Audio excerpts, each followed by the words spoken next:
All right, we're going to go ahead and get started because we do have a very packed program today. And I just want to welcome each and every one of you here for the FY15 implementation. We want to ask you first to please silence or turn off your cell phones. And if you do get a call that you need to take, please step out and take it. The first thing we will be going over is the grant information and forms. All of the forms that you will see on this PowerPoint will be on in your folder and on the CD that you have. So you will have a copy of everything that we have on your CD. The second thing that we will be covering is magic. And so that's why we are going to move through this PowerPoint very quickly. And we will hold all of our questions until the end of the PowerPoint, and then we'll have time for questions and answers. Then we're going to move right into magic, and then we'll have a question and answer session after the magic. Then we will pass out the FY15 grants that we've gotten back into our office that are signed. We will pass those out, and then that will be the end of the session. But if you still have questions, when we do the question and answer, once we get to our time point, we're going to cut that off, move to the next thing. But if you still have questions, all of the staff will be here after the program is over for you to ask any additional questions that you need. And you can also contact your program manager for any of the information. So we are going to go ahead and get started, and our first presenter is Beth. Good afternoon, everybody.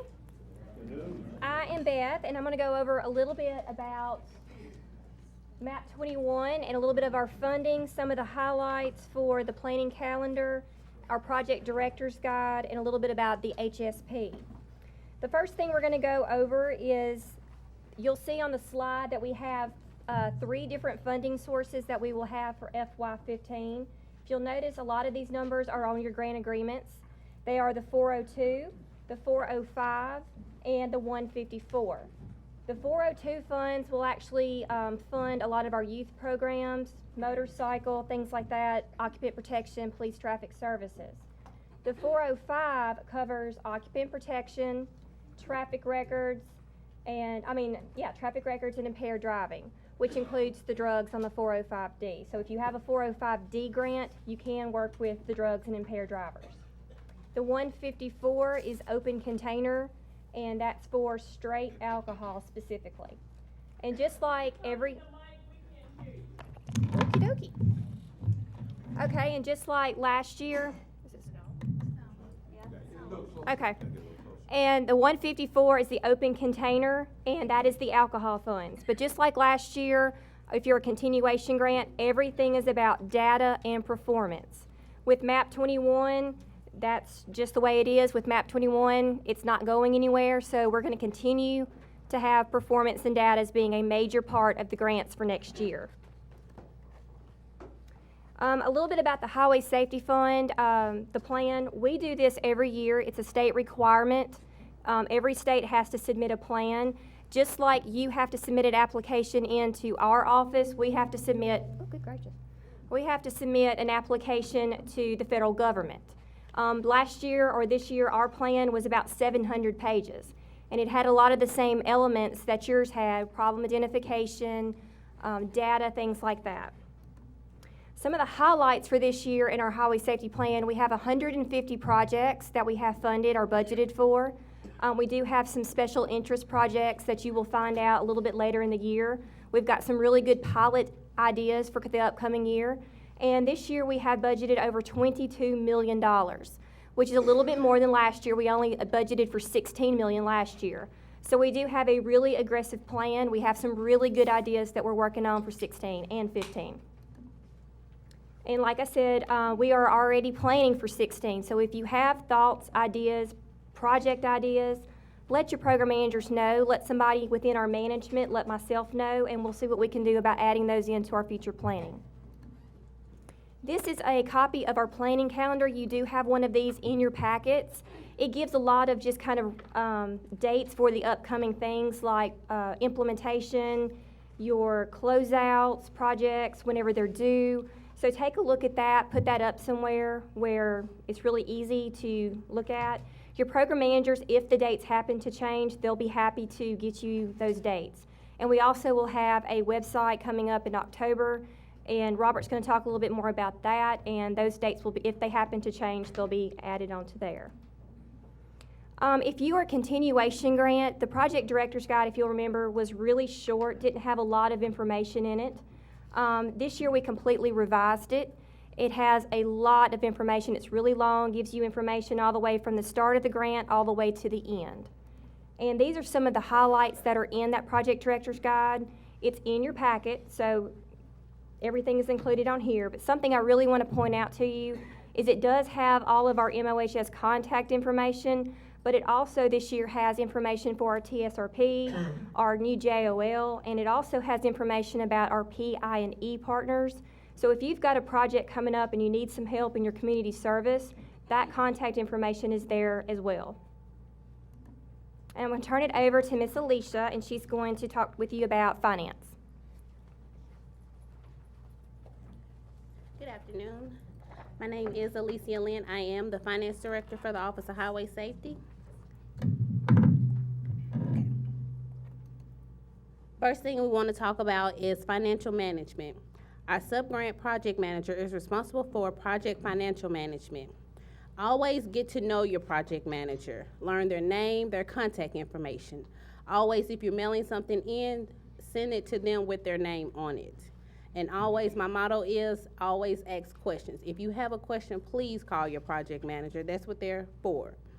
Next, we're going to have the MOHS program manager maintains financial oversight of the program to ensure compliance. Please remember, document, document, document. You can never have too much documentation. For this, you will stay in compliance. So like I said, just remember to document everything that you do. Okay. Costs incurred. Costs incurred must be permissible under state and federal laws. Costs incurred must be authorized. Please read and understand your grant. Make sure that your funds, that you use your funds properly and what they're allocated for. And again, like my motto, please, if you have any questions, please call your project manager to get all your answers. Next, costs incurred. Yes, costs incurred start on or after the first of the approved grant period. Please remember that your grant starts October 1st. Anything that you have before then will be unallowable. We will not reimburse for that. Costs incurred must be supported by proper documentation. Any expense that you're asking to be reimbursed for must have documentation. Again, document, document, document. And financial reporting, please report on time. This makes my job a lot easier to meet my deadlines with NHTSA. So Ms. Pat will now look at me. So please report on time. And monthly worksheets are due the 15th day of the month, so please remember that. Now I'm going to turn it over to our internal auditor, Lawyer Epps. Thank you, Alicia.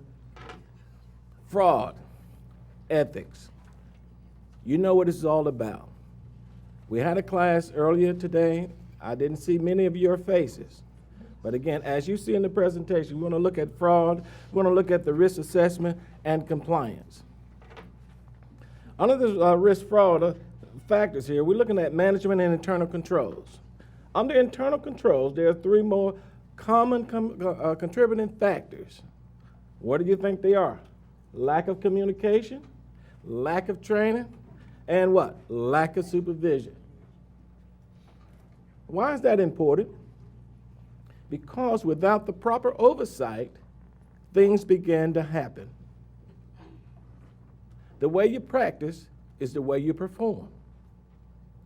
Again, take a look at this.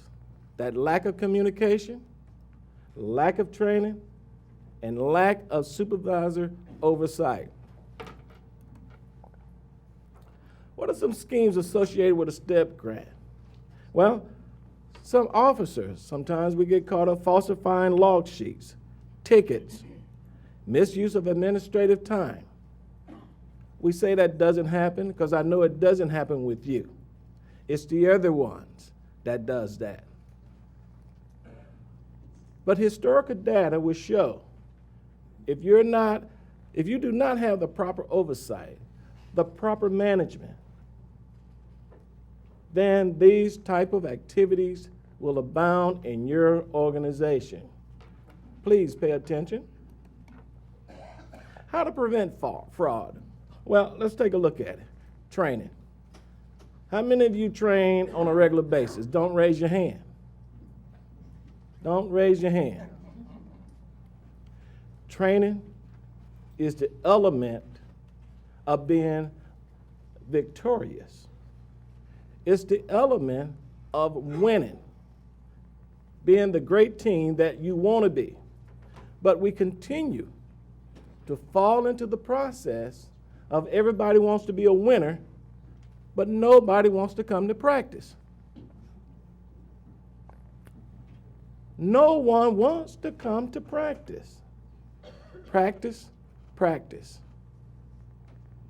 Create a successful organization, and that's deal with training. Create a positive work environment. You must set the example. Supervisor, how many supervisors in here? Raise your hand. You must set the example. You set it for your family. Guess who's watching you every day when you come home? Guess who's watching you when you come to work, supervisors? Your employees. When you decide that you want to put your legs up on the table and fudge some numbers, guess what they would do?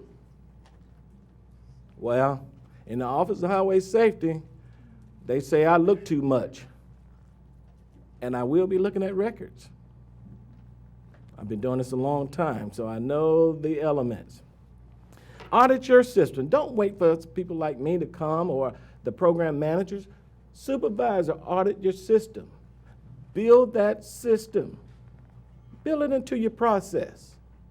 And I guarantee you, you'll be successful. Put authorizations in there. These are what we call internal controls. Somebody has to come back to you or through you to finalize something. If you give it all to them, what happens? They begin to do what they want to do. Well, in the banking business, we don't let the teller put the money in the safe. Why? Because the teller might one day think about, I need to pay some bills. And, I'll put it back next week. These type of things happen. But lead by example. In your packet, you're going to see a compliance form. It's the FY15 compliance form that deals with fraud. It's also on your CD. We want you to pay attention to that. Some of you, and I don't want you to raise your hand, some of you signed for your boss. But the chief, the mayors, the board of supervisors need to read it. You need to put it in their face because they will be accountable for that operation. Very much accountable, not you. So whether you sign it for them or not, I have nothing to say about that, but it may be wrong. But at least put it in their face. Let them know that you are signing a fraud statement for them with their responsibility. Thank you. At this time, we'll turn it over to Robin Lathan. Thank you, Laura. Good afternoon. No matter what role you play today, no matter what road you choose to go down, each one of you will actually together collaborate and lead us to that target that we're all trying to reach, and that's saving lives on Mississippi roads. If you'll look at these bullets just below the little clip art that we have here, each one of you in this room plays a significant role in trying to reduce the fatalities here in the state of Mississippi. What I'm going to talk about today is, I guess, one of the best parts of your grant. It's what you do. It's how you reach those targets. It's your targets, your performance measures, and your strategies. Everybody says, oh, how do you put those into context? Well, one of the things I tried to do when I created this slide was to show you exactly how to relate to each one of these so you would understand when you go back to your communities and you talk with your partners, those that you collaborate, and those others in your agency. Your community is your target. If you're an alcohol grant, you're reducing alcohol-related fatalities. If you're an OP grant, you're actually reducing your unseat-belted fatalities. If you're PI&E, you're actually providing education and trying to help reduce all of those together. Your performance measures then are going to be the citations that you write. Things that you can measure. How do you measure what you're doing to reach that target? And your activities are your strategies. What are you out there doing? Who are you collaborating? What are the things that are in your task by quarter that you're doing each and every time to reach to that target? Your individual grants all play a bigger piece to that puzzle in trying to make things work for our state. One of those pieces, your part, goes into our state highway safety plan. That's that lovely 700-page document that Ms. Bev talks about so much. That's a lot of work, but that work can't be done without each and every one of you in it. The state highway safety plan actually incorporates every single one of what you do, our plan, our processes, and most importantly, those countermeasures in order to reduce and meet those targets. The other part that plays, besides the state, you're looking up there at the MDOT. You're looking at a strategic highway safety plan. So your plan rolls into our plan, which rolls into them. That's a framework to work everything that we're trying to do to reach that target for the state of Mississippi. Does anybody know what the 4 E's of highway safety is? Ms. Pat, would you like to start them off? Enforcement. What's another E? Education. Engineering. One more. And it's one sometimes most people forget, EMS. Each one of those plays a part in helping to reduce those fatalities in the state and across the country. All of those together align the goals. It also leverages resources and collectively addresses the state safety challenges that we all face together. Now, here's the fun part. Once you receive your grant, make sure that every single person that works on that grant knows what your tasks are for your grant year. Make a copy of your task by quarter. Share with them what those activities are to be for that period so you can work collectively together to do it. Each piece of this puzzle creates the picture that we're trying to do, and that's reduce the fatalities here in the state of Mississippi. Make sure when you look at your task by quarter, when you receive your new FY15 grant, that you look specifically at those activities. Some of those activities may have been adjusted based on the data that we did in a review when we went through the process to approve your grant application. I'm going to turn it over now to Program Manager Jeannie Stubbs. Good afternoon. Good afternoon, I'm Jeannie. I'm going to go over a few of the forms that is going to need to be filled out.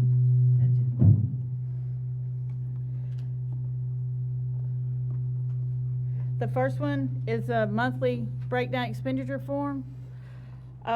This is replacing the worksheet. It has your personnel, your contractual services, your commodities, your equipment, and others.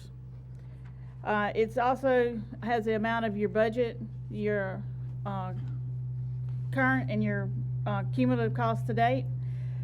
The next one is your program monthly activity report. We ask that you fill it out in its entirety. Then they can't hear me. Just give a brief synopsis of what you did during that month. This can help you with your, when you fill out your quarterlies also. Your next one is your step form, your program activity report. I'm sorry, it's your individual officer report. This is for full-time officers only. We ask that you fill it out in its entirety, put today and the time, the day that you worked, the time, the in and out, have it signed, put your program name on it, and it needs to be signed by your supervisor, and if the supervisor's doing the detail, it needs to be signed by someone higher than them. Your next one is your step form. This is for overtime officers only, and this too needs to be filled out in its entirety, and you just need to remember on both the INO forms and the step form that the name that's on the check stub has to be the name that's on your step form, on these two forms. It can't be nicknames. Your next one is your special traffic enforcement, personnel and fringe report.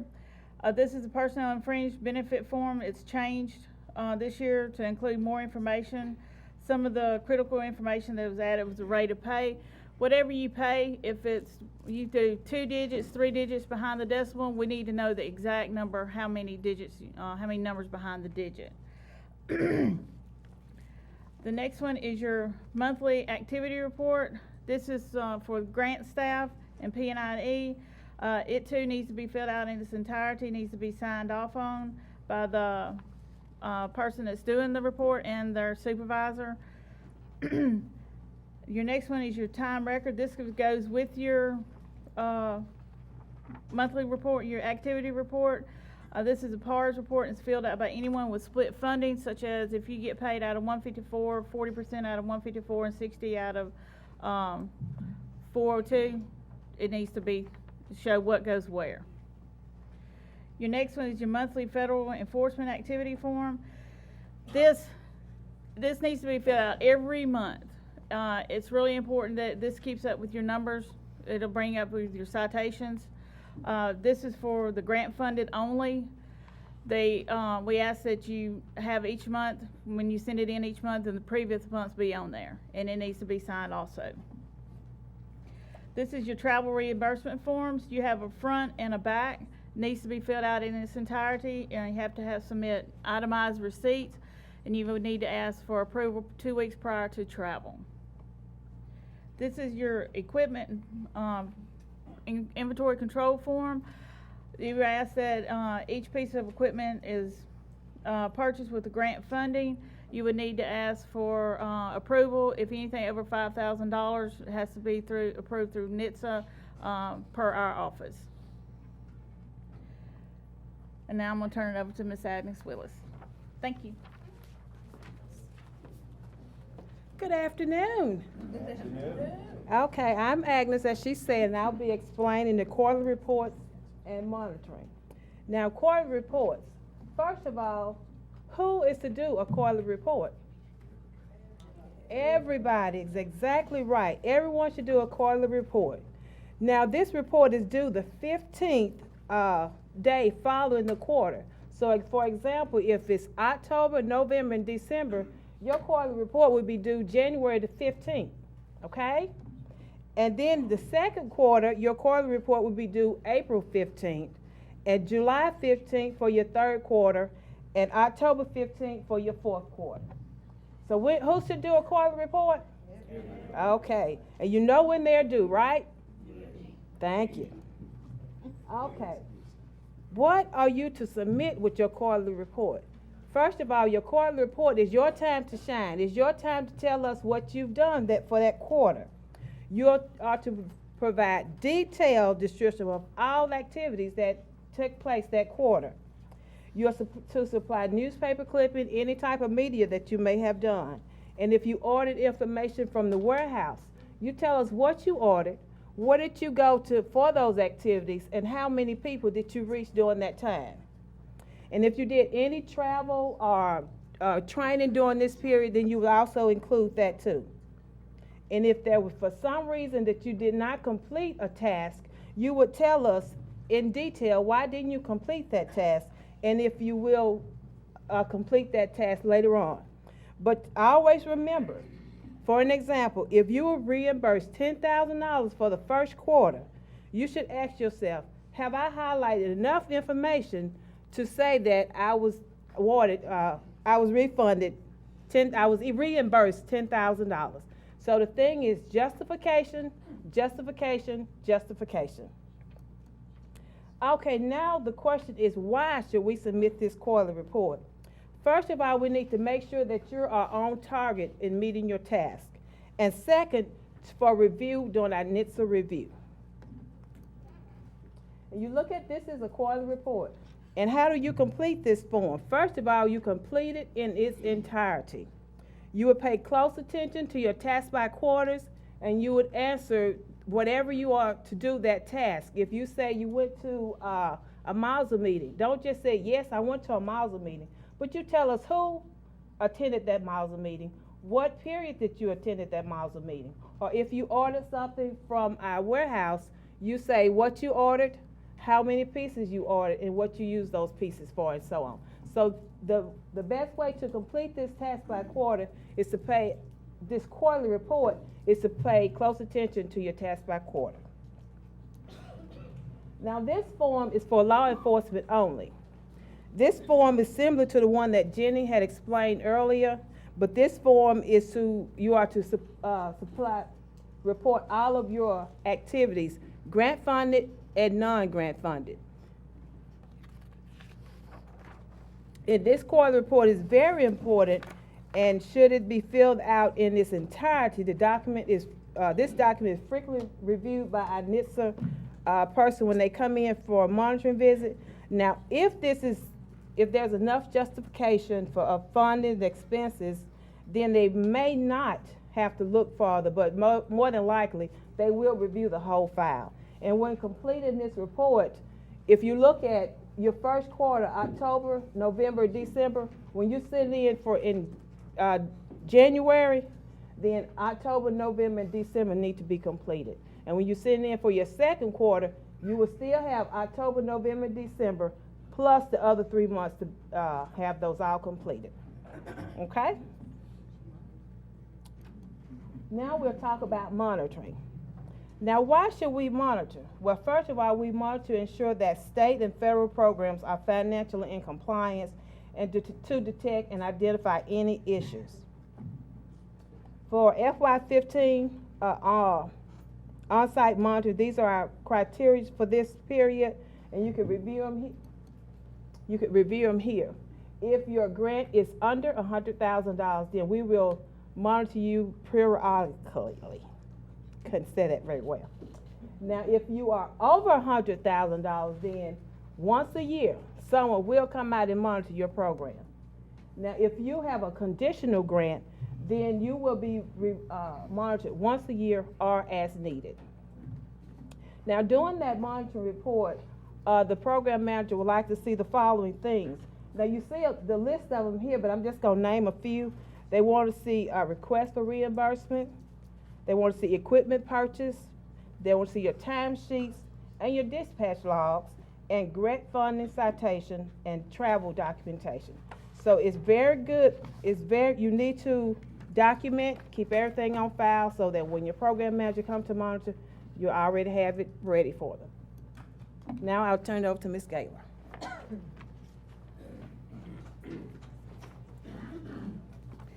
Thank you, Agnes. Good afternoon, everyone. We will be discussing some forms that you send in periodically. Budget modifications. Everyone is allowed 2 modifications a year, and the deadline is June 30th. This form is new or revised. Fill out an email to your program manager. But it's very important that you fill this form out in its entirety, have the correct supervisor sign off on it, and give a great, not a good one, but a great justification for a modification. Next is your closeout form. Everyone is familiar with your closeout form, but they are not being filled out correctly, or some places have been left blank.